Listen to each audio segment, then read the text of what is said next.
Anak ini, beliau ini, bocil ini, kan dari dulu saya selalu katakan bahwa Mas ini ya, Mas Wapres ini kan dipakai sebagai tameng oleh ayahnya. Hasilnya gimana? Hasilnya apakah mengangkat branding dia sebagai seorang anak muda yang wow, hebat, atau malah justru membuat dia semakin jatuh, terpuruk. Hasilnya kan semakin jatuh, terpuruk. Dia tampak semakin, mohon maaf ya pakai istilah bodoh lah gitu ya.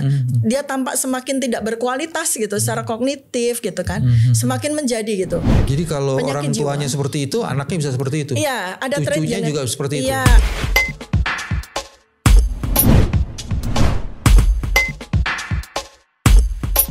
Bismillahirrahmanirrahim. Assalamualaikum warahmatullahi wabarakatuh. Teman-teman, jumpa lagi di channel ini, channel yang ingin terus-menerus menjaga kewarasan.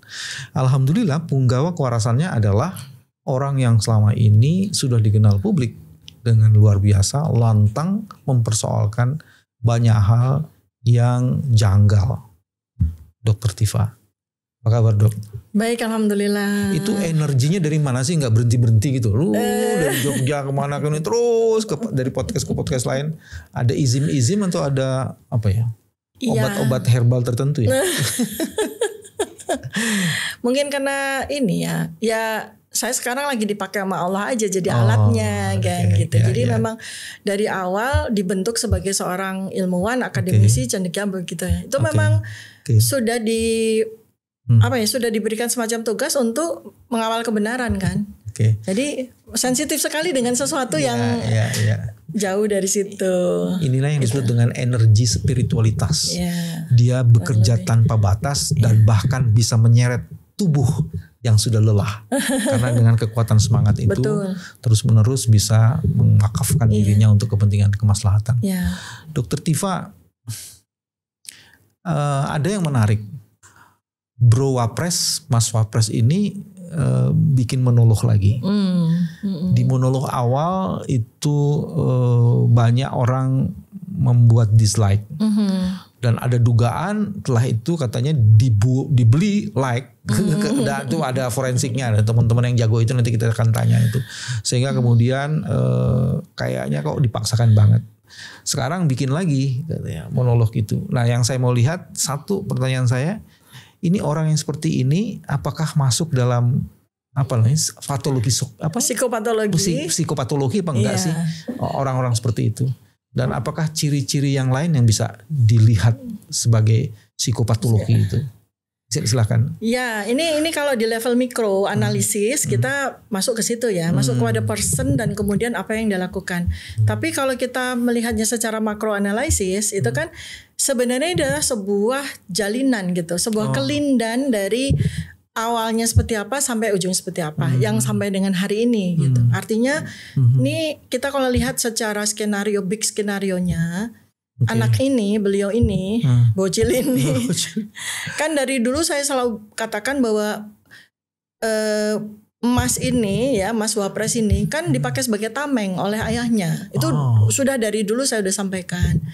Karena tidak berhasil memaksakan menjadi 3 periode, maka dia perpanjang periode ketiga ini dengan anaknya kan gitu. Ya berhasil lah, semua cara dilakukan dan berhasil.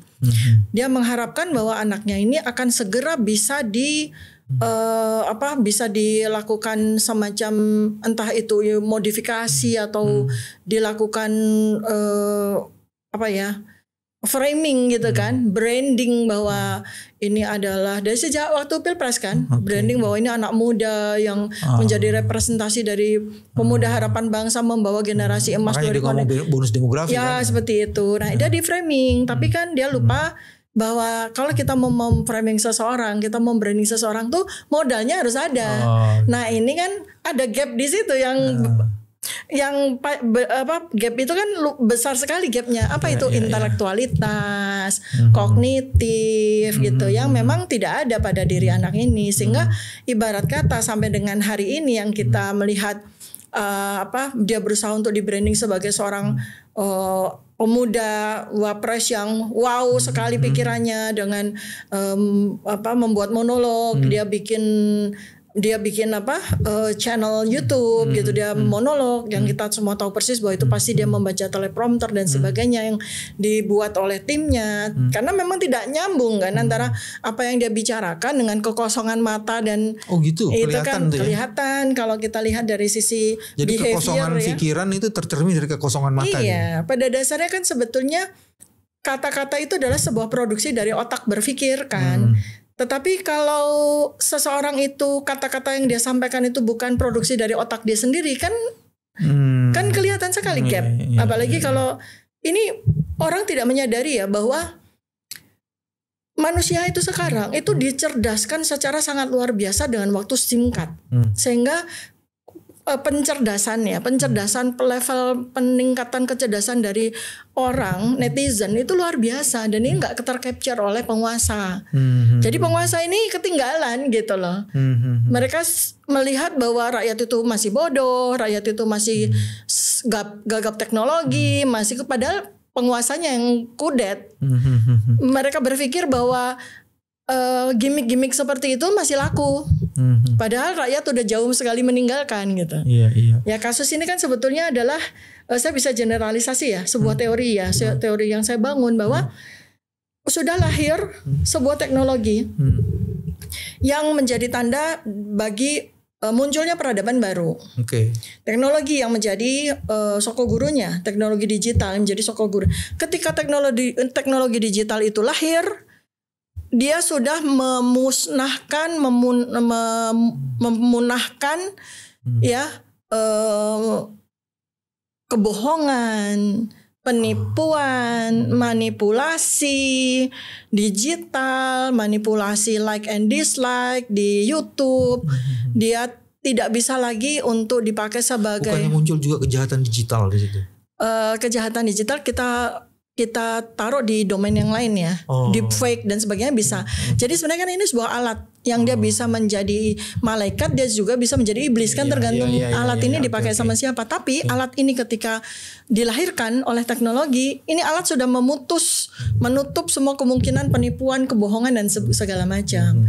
Nah makanya kan dalam waktu hanya hitungan jam aja netizen langsung bisa lihat bahwa like and dislike yang kemudian bisa jomplang begitu tuh hasil dari sebuah rekayasa digital yang dilakukan oleh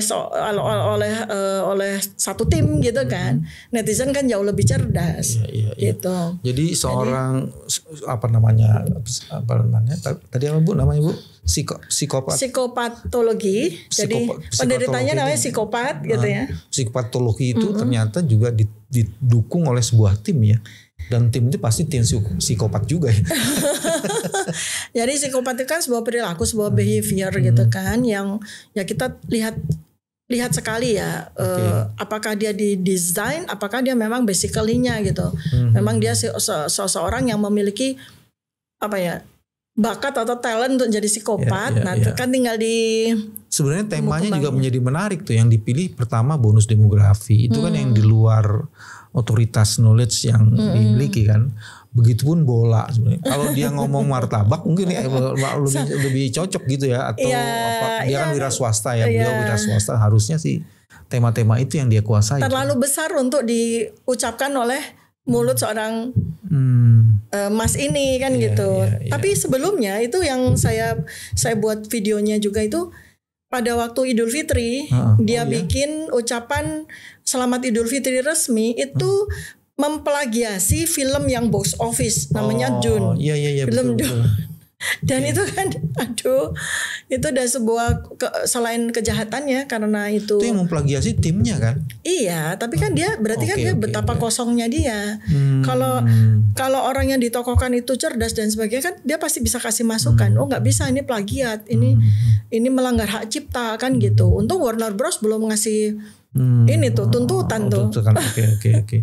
Apalagi yang bisa dilihat kan, kita kepengen semuanya ingin bahwa wakil presiden tuh mempunyai posisi yang sangat strategis dan dia memberi kontribusi di tengah situasi yang hari ini sebenarnya mau dibilang Indonesia gelap, belum ada yang mengatakan bahwa Indonesia terang banget gitu ya. Atau kita sedang berikhtiar supaya tidak gelap. Jadi apa lagi yang bisa dilihat dari situ ya?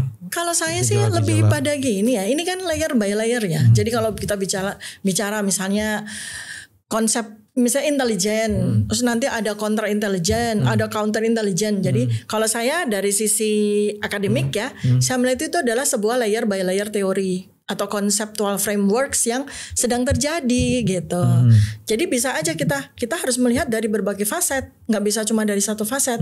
Contoh misalnya yang terjadi sama Wapres ini gitu, dia sedang di branding untuk menjadi seorang pemuda yang wow gitu kan. Tetapi bisa juga karena memang dia modalnya tuh nggak ada, bisa juga dia itu dijebak untuk semakin memperlihatkan dalam tanda kutip kurangnya kualitas dari kognitif dia gitu. Jadi kan yang kemudian hasil kan kalau kita lihat dari sisi hasilnya gimana? Hasilnya apakah mengangkat branding dia sebagai seorang anak muda yang wow hebat, atau malah justru membuat dia semakin terpuruk. Hasilnya kan semakin jatuh terpuruk. Orang semakin nggak suka sama dia, orang semakin nggak respect sama dia. Kemudian juga dia tampak semakin, mohon maaf ya pakai istilah bodoh lah gitu ya. Dia tampak semakin tidak berkualitas gitu secara kognitif gitu kan. Semakin menjadi seakan-akan memang setiap skenario dari monolog atau video-video yang dia buat itu membuat dia itu semakin tidak qualified. Disengajakan untuk bicara hal-hal yang memang di luar dari alam pikirannya. Banyak untuk melihat bahwa ini loh betapa nggak qualifiednya si Wapres ini gitu. Ini kalau saya mau coba lihat dari angle yang beda ya. Itu. Tapi saya nggak tahu ya, mungkin saya juga kurang melihat ya. Selama ini kan beliau biasanya Mas Gibran ini kan Wapres pergi ke proyek-proyek tertentu ya. Dulu waktu makan bergizi gratis itu dia pergi ke sana gitu. Terakhir saya nggak tahu di lingkaran ininya Dr. Tifa lihat nggak dia pergi kemana aja untuk ininya? Iya Mas, ya jadi itulah yang saya bilang layer by layer. Jadi ada satu pihak ya tentu saja itu adalah status quo gitu ya, mantan penguasa gitu kan, yang memang ingin menjadikan dia tuh sebagai ikon untuk menyalip dari powernya presiden, dalam hal ini Presiden Prabowo kan gitu. Memang ini ada satu kelompok yang memang menginginkan Gibran ini nanti dalam waktu dekat nggak usah nunggu 2029 akan menggantikan posisi Presiden Prabowo kan gitu. Dan itu kan kita juga sudah mendengar itu kan, ada banyak witnessnya kan gitu. Nah dia dipompa sedemikian rupa di dalam waktu yang singkat ini, 7 bulan ini, di dalam 3 bulan pertama itu kan dia tuh dipompa sedemikian rupa sehingga spotlight semuanya itu ke dia kan. Padahal misalnya program makan bergizi gratis itu kan programnya presiden, ya kan. Tapi dia ngambil spotlight itu sehingga dia sibuk untuk berkunjung ke SD sini, sibuk untuk melihat. Begitu itu bermasalah dia nggak perlu lagi ngunjungin ya. Iya, nah jadi tidak berhasil ternyata kan. Itu bukan dia berhenti bukan karena ada masalah bukan, tapi timnya melihat bahwa ini nggak berhasil nih. Nah makanya timnya berpikir apalagi yang bisa dilakukan sama anak ini ya supaya spotlight terus ke dia gitu. Tapi ya karena memang kembali lagi itu soal modal awal. Kalau modal awal itu memang tidak qualified, itu mau dipoles, mau dibungkus seperti apapun juga nggak akan berhasil gitu. Dr. Tifa, apa sih indikator yang bisa mengonfirmasi bahwa karena ini kan supaya tidak insinuasi ya, supaya bahwa Pak Wapres ini memang punya kepentingan untuk segera mengganti posisi presnya, itu apa sih indikator yang bisa kelihatan? Iya, kita menggunakan beberapa evidence yang muncul di media ya. Yang saya pakai sebagai patokan adalah apa yang disampaikan oleh Ibu Koni Rahakunini waktu itu. Kan saya pakai sebagai patokan. Itu kan beliau menyampaikan beberapa bulan atau 1 tahun sebelum Pilpres ya. Bahwa ada sebuah kelompok yang bertemu di waktu itu Singapura, kemudian diklarifikasi di Malaysia ternyata yang memang sudah merencanakan bahwa Presiden Prabowo itu hanya sampai 2027. Kemudian digantikan oleh Gibran kan ini statement ini saya pinjam bukan dari saya pinjam dari Ibu Koni dan Ibu Koni sudah pula menyampaikan saksi-saksinya gitu kan. Ada Pak Rosan Roslani, ada Pak Hasto Kristianto disebutkan secara walaupun sebelum ada ribut-ribut di antara mereka. Gitu kan. Nah, jadi itu saya jadikan sebagai sebuah evidence kan. Evidence ya. Kita kan evidence based kan, berdasarkan data. Itu kan data narasi kan seperti itu kita pakai sebagai. Nah, kemudian dan itu data kan kuat ya. Karena sampai dengan hari ini nggak ada mengcounter kan? Sampai dengan hari ini kan tidak ada yang menegasi data ini. Artinya kalau sebuah data itu variabel itu muncul, selama tidak ada variabel lain yang harus menganulir variabel ini, kan kita harus pegangan pada variabel ini. Sampai dengan hari ini kan belum ada variabel yang menganulir pernyataan dari Bu Kony itu kan. Artinya kan berarti sebuah working skenario yang terus berjalan. Saya sebagai rakyat, sebagai orang yang sudah merasa punya presiden, ya khawatir dong. Apalagi ini ada evidence lain kan. Dari sisi saya sebagai dokter ya. Saya kan berkali-kali dari dulu tuh selalu mengingatkan, bahkan sampai bahasa yang kurang baik sekalipun, maksudnya bahasa yang sampai vulgar gitu, bahwa Presiden Prabowo di mata saya sebagai seorang dokter. Saya dokter yang menekuni bidang nutrisi, menekuni bidang healthy lifestyle, itu kan saya sangat khawatir.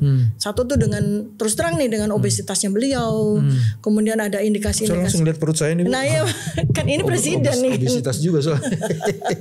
Presiden beliau obesitas, kemudian ada jejak post stroke ya, ada squale yang kelihatan kan dari itu. Itu kan membuat saya menjadi sangat khawatir ketika ada seorang Ibu Kony yang mengatakan bahwa Presiden Prabowo ini akan dihentikan di tahun 2027.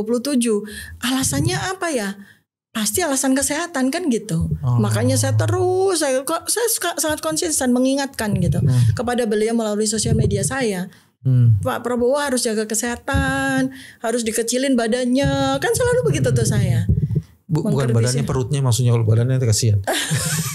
Obesitasnya dia kan anasarka kan, obesitas yang semuanya gitu. Oh gitu. Kan namanya apa, anasarka? Anasarka itu kan obesitas yang semuanya gitu kan. Baik. Dan itu kita khawatir gitu kan. Sampai saya pernah tuh di sosial media saya membandingkan sama Putin yang sama-sama usia 70 up ya. Tapi Putin kan sangat menjaga kebugaran badannya gitu kan. Nah ini kita presiden kita kok kurang ya gitu kan. Seperti itu. Kenapa itu tadi? Karena evidence yang pertama tadi loh yang bikin saya khawatir. Ada evidence lain nggak yang muncul? Itu kan tadi dari Bu siapa namanya? Bu Kony Rahakundini. Kemudian dari perspektif saya sebagai dokter yang sangat mengkhawatirkan Presiden Prabowo ini gitu ya. Kita kan tidak mau mendahulukan Allah gitu ya.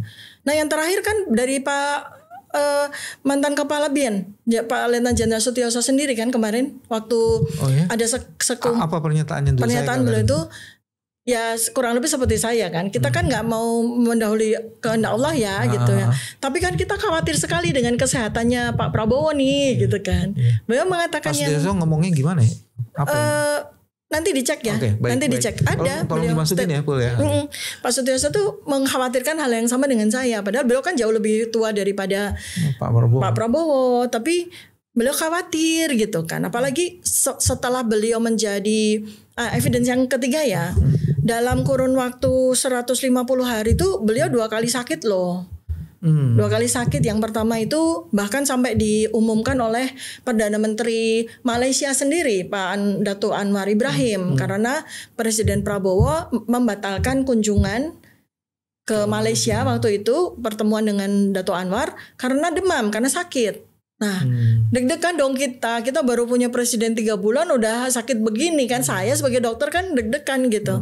Terus ada satu lagi yang beliau juga waktu itu juga kurang enak badan atau sakit itu kan kita ngeri gitu loh, karena itu kayak harusnya itu haram ya, karena sepanjang yang kita tahu kondisi kesehatan ini juga menjadi catatan buat tim kepresidenan ya. Jadi jangan yakin deh waktu Joe Biden yang usianya udah di atas 80 ya menjadi presiden pasti sakit berkali-kali, tapi kan kita warga Amerika nggak pernah tahu kapan Presiden Biden sakit. Sekarang Pak Donald Trump usianya 78 tahun dengan kondisi beliau nggak mungkin nggak sakit kan, tapi kan kita nggak pernah dengar ya kan. Maksud saya adalah tolong dijaga, jangan sampai ada sebuah fakta dari sisi evidence evidence yang kemudian disampaikan bahwa kita deg-degan gitu loh. Kalau itu yang terjadi 2 evidence yang tadi artinya bukan ada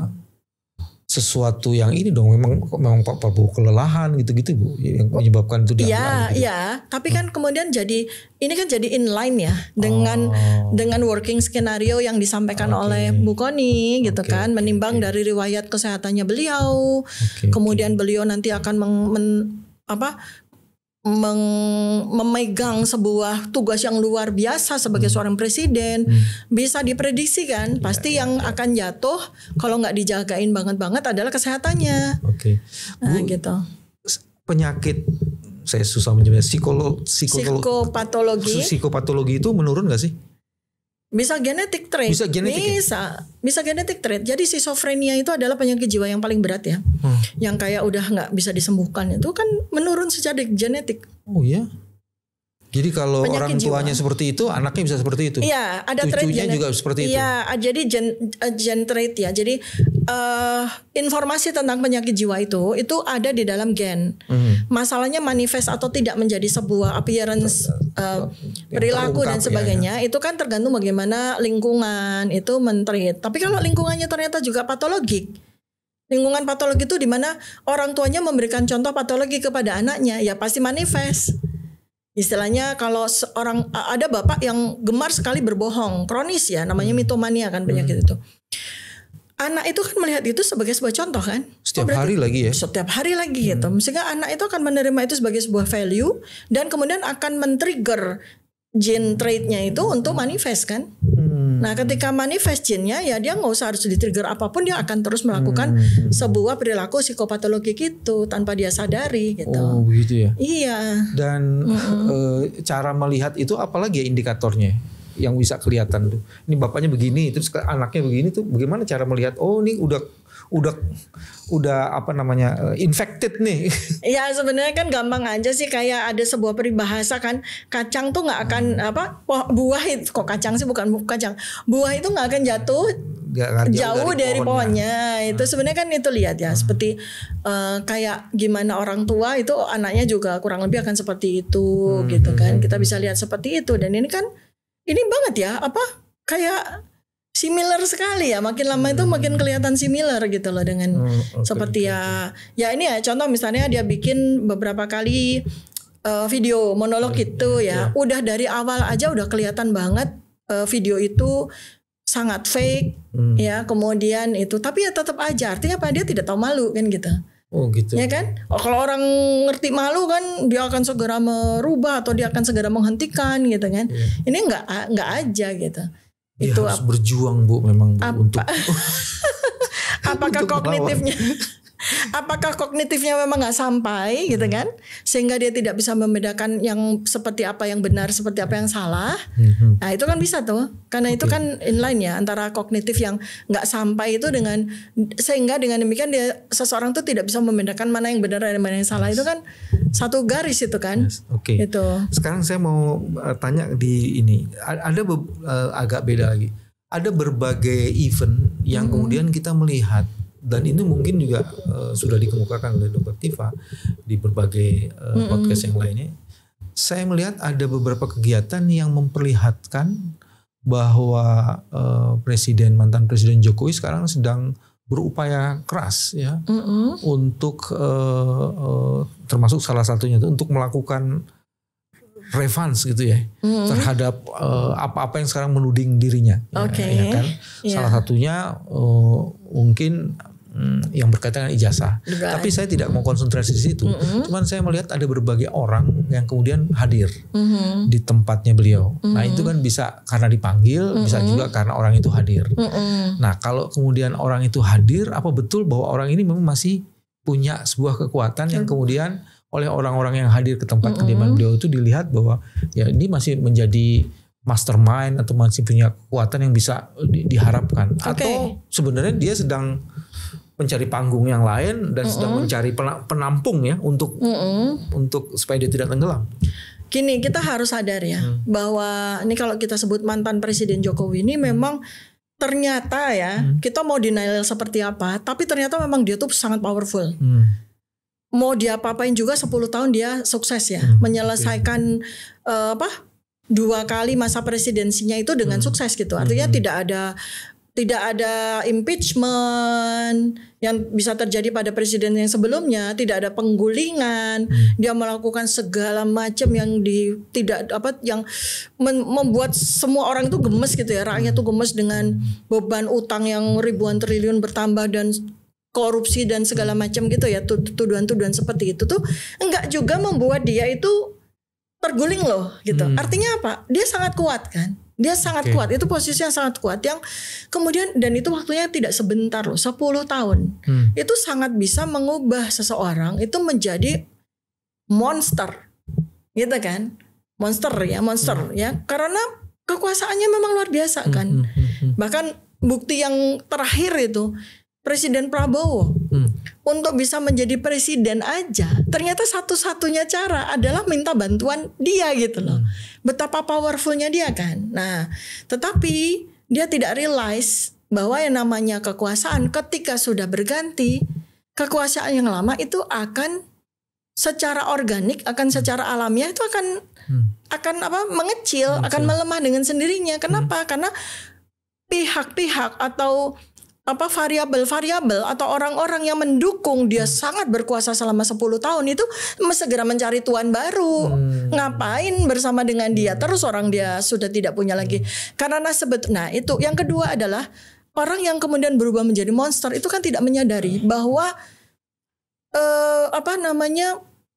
gulanya, madunya itu bukan dia secara personal, tapi kekuasaannya dia, jabatannya dia nggak tahu. Nah, sekarang dia sudah tidak punya lagi kekuasaan itu secara de jure maupun de facto.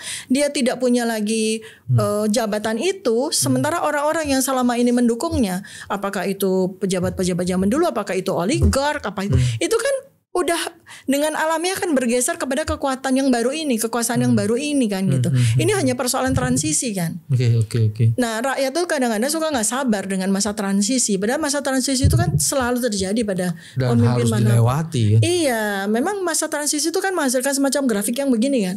Jadi kayak pada tanggal 20 Oktober 2024 ketika terjadi perpindahan kekuasaan itu kan pada saat itu penguasa yang sudah tidak lagi mempunyai kekuasaan itu kan masih memegang kekuasaannya, masih di situ. Jadi peaknya dia ada di situ masih. Nah, shadow of powernya masih. Iya masih ya? Gitu. Nah, ketika kita melihat orang masih sowan ke Istana Solo, pejabat-pejabat yang sudah direkrut oleh kekuasaan yang baru itu masih sowan, itu masih tanda. Pada waktu itu masih tanda bahwa dia memang masih jadi matahari yang kuat sinarnya.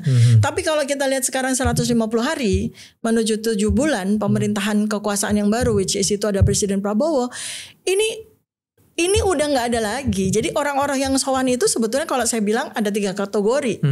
Orang-orang apakah itu menteri atau apa? Satu, orang-orang yang urusannya masih belum selesai. Kaitannya sama proyek, kaitannya mungkin juga sama sesuatu yang kita dealnya belum tunai. Iya, belum selesai. Belum tunai, belum ya. Sehingga di atas permukaan yang kita lihat tuh mereka sowan-sowan. Ketika di dalam kan kita nggak tahu apakah orang yang datang tuh nagih kan gitu ya. Pak, tolong ya Pak, cover saya ya Pak gitu kan. Walaupun Bapak udah nggak jadi presiden, Bapak harus cover saya Pak. Harus gitu. punya akses kan. Iya kan itu satu. Kemudian yang kedua adalah orang yang sudah dikasih tahu sama penguasa baru bahwa dia akan di reshuffle. Jadi cari pelampung yang lain seolah-olah ini masih kuat gitu ya? Enggak. Nyelesain aja gitu. Kalau yang pertama kan nagih nih. Terus yang kedua, saya harus di cover loh Pak gitu kan. Bapak harus mengcover saya, urusan-urusan kita belum selesai nih. Tolong di cover kan gitu. Nagih kan. Kalau yang kedua itu menyelesaikan urusan. Orang-orang ini udah tahu bahwa dia nanti akan di reshuffle. Nah kan urusan sama yang hampir sama dengan yang pertama tadi ya. Beda urusannya. Ya, yang ini nagih. Yang ini nagih Pak. Awas ya Pak, jangan sampai saya di reshuffle ya Pak kan gitu. Saya ini penting buat Bapak nih. Kalau saya sampai di reshuffle, Bapak nanti bisa kena loh Pak. Kan gitu. Misalnya urusannya dengan KPK dan sebagainya. Kalau yang ini kan nyelesain urusan. Kalau yang ketiga itu sebenarnya adalah permintaan dari tuan rumah. Jadi orang kelompok yang ketiga itu adalah orang-orang yang diminta oleh tuan rumah untuk datang. Apa kepentingannya ya? Kepentingannya adalah membuat seakan-akan dia masih berkuasa. Pencitraan lagi. Iya, pencitraan. Dipaksa tuh orang untuk datang gitu kan. Ya, mungkin salam perpisahan dan sebagainya kan kita juga nggak tahu kan. Jadi yang ketiga, kelompok yang ketiga itu saya lihat dari gesturnya, saya lihat dari body language-nya itu, ini orang-orang ini diminta datang. Oh, gitu. Termasuk mungkin kelompok-kelompok siapa yang kemudian nanti difoto atau divideokan sedang di meja makan yang sangat legendaris itu kan. Meja makannya dia itu kan. Seperti itu yang itu seolah dia masih sakral gitu. Seolah-olah dia masih sakti, bukan sekedar sakral, sakti seorang gitu. Jadi ada 3 kalau saya bilang. Artinya itu sebenarnya kalau kita mau olah lebih jauh lagi adalah ini matahari ini nggak akan bisa mempertahankan sinarnya, dan ada sebuah semesta gitu ya. Saat ini akhir-akhir ini itu yang semesta itu dari segala penjuru itu rame-rame memadamkan matahari ini. Karena si matahari ini ngeyel, nggak mau sunset, nggak mau tenggelam gitu. Dia mau coba melawan takdirnya. Mencoba melawan takdir, betul. Dari pernyataan itu sebenarnya nggak pernah ada itu matahari kembar atau bohong itu matahari kembar. Dia berusaha menjadikan dia matahari yang terus bersinar. Karena kalau saya bilang dari sisi kognitif, kan kalau lihat ya dari peradaban ya, sejarah di mana banyak monster-monster penguasa itu kan kenapa mereka begitu, dan apa tindakan yang dilakukan tuh karena kognitifnya kurang. Contoh misalnya Kaisar Nero misalnya, karena kognitifnya kurang, dia merasa dia sangat berkuasa gitu. Aku mau nunjukin ke rakyatku kalau aku nih penguasa, aku bakar aja kan, itu kan hasil dari sebuah kognitif yang nggak jalan dan psikopatologi karena dia punya kuasa kan begitu. Muncullah dramatisasi dan sesuatu yang ini ya, yang menyeramkan. Iya gitu. Jadi kekuasaan di tangan orang yang bodoh itu kan menjadi mengerikan. Gitu. Dokter Ziva, kalau menghadapi itu semua, apa sih pesan yang mesti atau apa nasihat yang perlu diberikan kepada masyarakat ya menghadapi situasi kayak gini? Ini situasinya sekarang itu kan situasi yang amat sangat challenging banget. Karena sebetulnya situasi saat ini itu bukan hanya sekedar situasi domestik ya, bukan hanya sekedar situasi nasional, tapi ini situasi global. Ada sebuah shifting ya, transisi menuju peradaban baru. Yang itu menghasilkan struktur-struktur baru yang harus ada agar struktur itu cocok dengan peradaban baru yang akan ada. Nah, struktur ini itu dipaksakan sehingga inilah terjadi shifting, terjadi disruption, terjadi benturan yang luar biasa karena sistem itu struktur-struktur yang akan menghasilkan sistem baru, peradaban baru itu dipaksakan semuanya. Jadi yang saya lihat adalah yang terjadi itu ya kita lihat ya, perang udah dimulai dari tahun 2022 di Rusia Ukraina. Sekarang perang tarif udah benar-benar kasat mata antara US sama China. Ini bentar lagi tuh perang dunia yang benar-benar dengan nuklir itu bakal terjadi gitu. Itu baru dari aspek itu. Kemudian apa sih yang terjadi pada peradaban baru yang mereka paksakan akan muncul di 2030? Negara itu udah nggak relevan. Negara itu udah nggak relevan karena mereka mau merencana mereka itu membangun dunia ini menjadi satu negara. No border. Iya. Dan negara-negara itu jadi apa sih gitu ya, kayak kita punya negara, kita punya sumber daya, kita punya project. Itu dijadikan apa sih? Kan dijadikan perusahaan kan. Jadi BUMN, jadi perusahaan, jadi PT kan gitu, yang ngurusi telekomunikasi PT Telkom, ini yang ngurus tambang, ini yang ngurus infrastruktur ya Wika yang ini kan gitu ya. Nah, ketika kemudian negara itu menjadi satu bumi ini, berarti negara-negara ini menjadi apa? Jadi PT, menjadi incorporation. Korporatisme terjadi. Iya, korporasi. Nah, kenapa jadi Danantara gitu kan? Yang kemarin udah dinyatakan oleh Presiden sendiri ya bahwa Danantara ini akan menguasai seluruh perusahaan yang dimiliki oleh negara Indonesia. Jadi operator dari Indonesia Incorporation ini adalah Danantara kan? Memiliki semua sumber daya yang dimiliki oleh negara ini. Ya udah, jadi 2030 itu negara ini tinggal sebagai nama aja. Dan ini yang kemudian menjadi experimentation atau menjadi rencana dari para richest people in the world.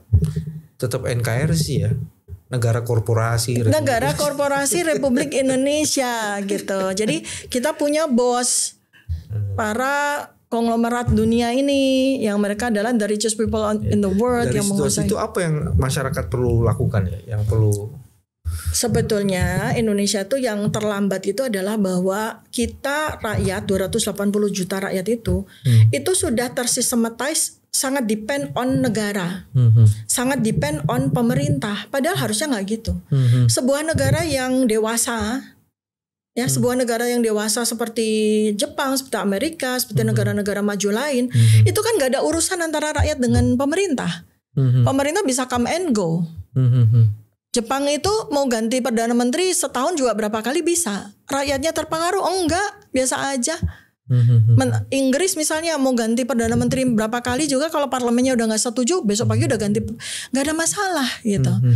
Amerika itu bisa ngejaga 4 tahun itu kan udah hebat banget. Karena parlemennya selalu setiap hari itu ancaman impeach itu kan luar biasa gitu kan.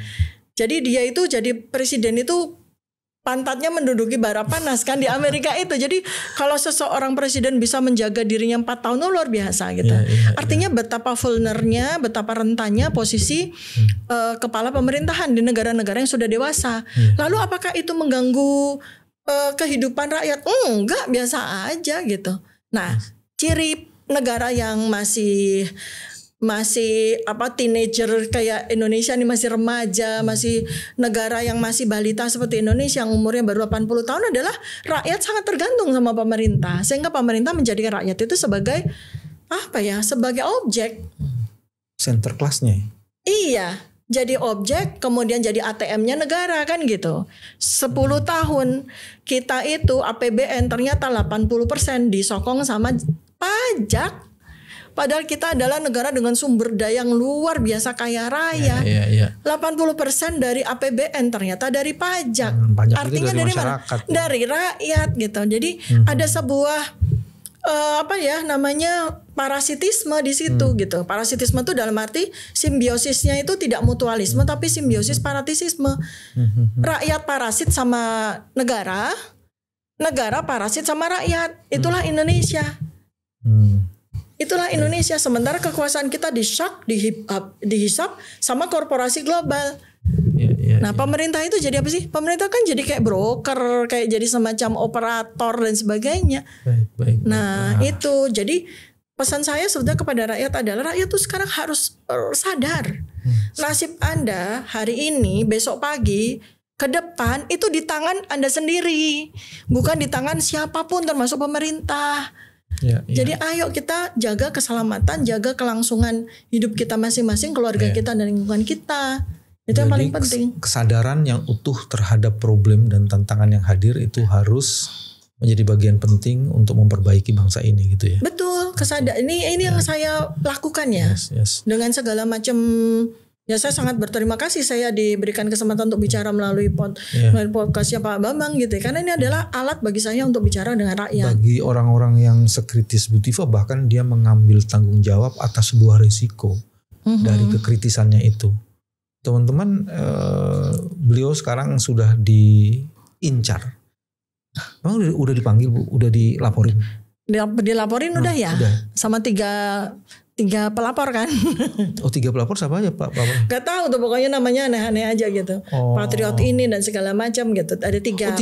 Tidak oleh orang yang yang dipersoalkan terus menerus, tapi ini agent dari orang-orang ini. Iya, jadi ini 3 nih sekarang yang masuk ke Polres ini gitu kan. Di 3 tempat. Ada satu lagi yang katanya bareng-bareng sama Pak Amin Rais, di satu lagi di Depok, Jawa Barat. Jadi dia menggunakan masivitas serbuan gitu ya. Noise sih sebenarnya kalau saya bilang noise, buying time aja. Ya kan kita tahu sumbernya dari mana. Sama saya juga ngingetin kepada yang bersangkutan, hati-hati loh, jadi ATM-nya orang-orang ini loh. Kan itu kan dipalak aja tuh kan, Pak. Saya mau memproses nih Pak, pelaporan Pak. Minta minta modal Pak. Dan dia sebenarnya sedang memperbanyak cerita aib yang dia lakukan sendiri. Karena orang-orang itu menjadi tahu kan. Saya tuh sebetulnya masih ada waktu nggak ya? Saya sebetulnya gini. Kita tuh sekarang masuk kepada solusi. Karena ini parah banget nih. Kalau dilanjutkan, kita mau killing field nih gitu ya. Kenapa? Akademisi itu punya data. Kita yang sekarang diperkarakan itu kan punya data. Dan amplifikasinya itu kami akan punya tifa-tifa yang lain, respon-respon yang lain dan roy-roy yang lain loh di belakang kami gitu. Itu yang akan terus mengamplifikasi dan akan terus membongkar apapun yang ditutupi. Jadi kotak Pandora itu kuncinya udah kita buka nih sebetulnya. Jadi ular-ularnya Medusa tuh udah berloncatan keluar dari kotak itu. Jadi mau ditutup kayak apa nggak bisa. Karena si Medusanya udah muncul. Ya itu. Jadi kalau tekanan dilakukan itu counter tekanan akan semakin membesar. Iya, justru bukan kepada kita ya. Artinya semakin banyak orang yang terlibat. Iya, mau berapa lama, mau berapa banyak orang mau dilaporkan, ya kan? Jadi kalau bahasanya nih, kami bertiga nih kan, secara qadarullah itu jadi lokomotif kan. Memang dulu ada kereta kecil yang bernama Gus Nur dan Bambang Tri, Pak Bambang Tri gitu ya. Nah ini kemudian disusul dengan si lokomotif yang super speed gitu kan. Nah di belakangnya kan ada gerbong-gerbong lain yang diisi oleh semakin banyak orang beranak pinak kok fakta-fakta yang keluar di sosmed, bahkan dengan menggunakan ilmu yang semakin canggih gitu. Karena ilmu itu kan setiap hari lahir ilmu yang menduduki atau menunggangi ilmu yang sebelumnya kan. Pak Rismon tuh orang yang hebat sekali gitu, pakar internasional gitu kan. Dia lulusan dari universitas yang sangat terkemuka di Jepang. Patennya tentang digital forensik aja banyak banget dipakai oleh pemerintah Jepang. Wah itu pakar yang gak kaleng-kaleng gitu kan. Mau dilawan seperti apa? Dilawan oleh penerusnya. Baik. Saya sebagai dokter yang memahami behavior dan anatomi, saya mengemukakan tentang foto-foto, ya kan, seperti itu. Ya, saya ngasih tahu behavior ya. Orang tuh punya susunan gigi seperti ini, punya bentuk dagu yang seperti ini, itu akan menghasilkan senyum yang seperti ini, dan dan cara bicara yang seperti ini, itu akan membawa cetakan behavior yang mencetak roman mukanya loh. Dan itu nggak bisa, itu sangat individual gitu. Dan itu kelihatan kalau kemudian orang itu difoto akan kelihatan. Apalagi dengan digital forensik, ada face recognition yang sampai ke level nanoteknologi. Garis senyum yang saya bilang, saya tolong liatin garis senyum dari foto ini dengan foto ini, lihat bedanya. Ini dua orang, ini satu orang yang sama atau dua orang yang berbeda. Si face recognition yang berbasis nanoteknologi akan menunjukkan. Jadi nggak bisa dilawan teknologi digital sekarang, nggak bisa dilawan, ilmu tuh nggak bisa dilawan.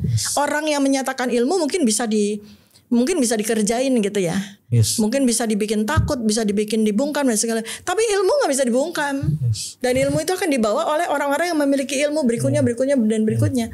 Nggak bisa dilawan. Teman-teman, kebohongan yang sempurna bisa saja sekarang ditaklukkan tunduk dengan teknologi yang semakin canggih. Betul. Tapi bukan hanya itu.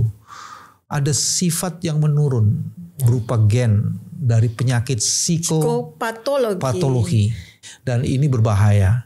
Kita sedang berikhtiar dan semua masalah yang harus menjadi tantangan itu harus dibuka, diterangkan, dijelaskan.